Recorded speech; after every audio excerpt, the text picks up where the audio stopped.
A Lange und Söhne. Voilà, on le dira qu'une seule fois parce que c'est vrai que c'est compliqué à prononcer même si on adore la marque. Et aujourd'hui, on est là en direct du salon Watches & Wonders de Genève pour vous présenter les nouveautés 2024. Vous allez voir, c'est très chronographe cette année.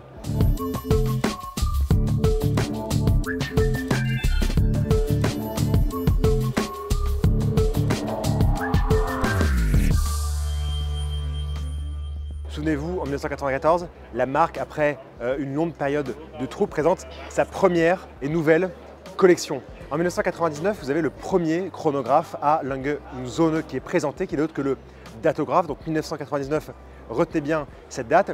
Et vous avez vraiment un visage qui est très particulier avec la petite seconde et le totalisateur des 30 minutes qui sont en dessous de l'axe central du cadran. Vous avez vraiment un côté assez dingue et toujours avec cette grande date à midi tellement caractéristique de la marque. Évidemment, n'oubliez pas que à côté de cette complication chronographe, vous avez aussi une complication retour en vol ou flyback. À l'époque, c'est assez dingue parce que la marque introduit un nouveau mouvement de chronographe, mais dans les détails, on a vraiment de la haute horlogerie. Par exemple, sur le totalisateur des minutes du chronographe, le saut de minutes, il est instantané. Ça paraît simple comme ça, mais c'est pas si simple. Ça peut être un détail pour vous, mais pour moi, ça veut dire beaucoup. Ça veut dire qu'il était libre. Voilà. Les années qui vont suivre vont voir des déclinaisons en 2003, notamment en or rose, et par la suite des complications qui vont être ajoutées au célèbre datographe. Je pense par exemple en 2006 au datographe perpétuel, donc complication de chronographe couplée à la complication de calendrier perpétuel. Plus récemment, on verra l'apparition en 2016 du chronographe datographe tourbillon. Donc 2024, c'est le 25e anniversaire de cette grande montée aussi de ce premier mouvement de chronographe, datographe chez A Lange und Söhne. Et du coup, ce qu'il faut retenir, c'est qu'il y a la présentation de deux produits assez exceptionnels. Le premier, il est assez simple, c'est une version en or gris limitée à 125 exemplaires avec un très joli cadran bleu qui est vraiment le bleu que A Lange und Söhne va utiliser pour ses éditions un peu spéciales. Donc voilà, premier... Putain, JPP quoi. On le regardera dans la vidéo, ça. Tu veux nous parler de A Lange und Söhne? A Lange und Söhne. Qu'est-ce que tu veux dire dessus? Notamment sur le nouveau datographe, 25e anniversaire. Parce qu'elle est très belle. C'est vrai, hein. Et on n'en parle pas assez. Je te laisse, j'y vais. Oui, c'est un silence. Voilà, tout le charme de Genève, ce sont des gens qui tambourinent sur des tambours.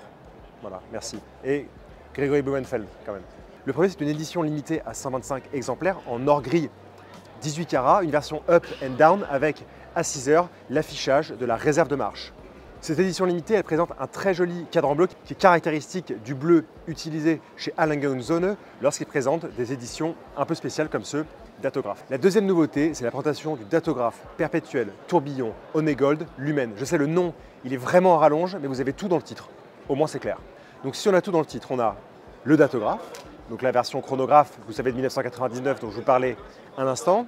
Nous avons à l'intérieur un calendrier perpétuel, plutôt simple jusque-là. Nous avons un tourbillon, ok, 2016, vous vous en rappelez, présentation du tourbillon dans un datographe.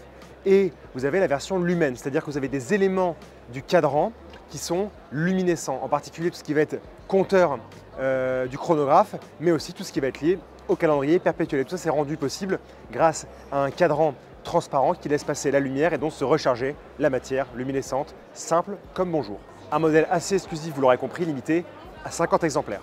Donc voilà, pour A Lange und Söhne, c'était plutôt simple. Une année datographe, 1999, présentation du premier mouvement de chronographe fait A Lange und Söhne depuis le relancement de la marque en 1994. Cette année, deux modèles à retenir, un up and down limité à 125 exemplaires avec un magnifique cadran bleu et le fameux datographe perpétuel tourbillon Onegold Lumen avec ce cadran, si caractéristique et si identitaire à A Lange und Söhne.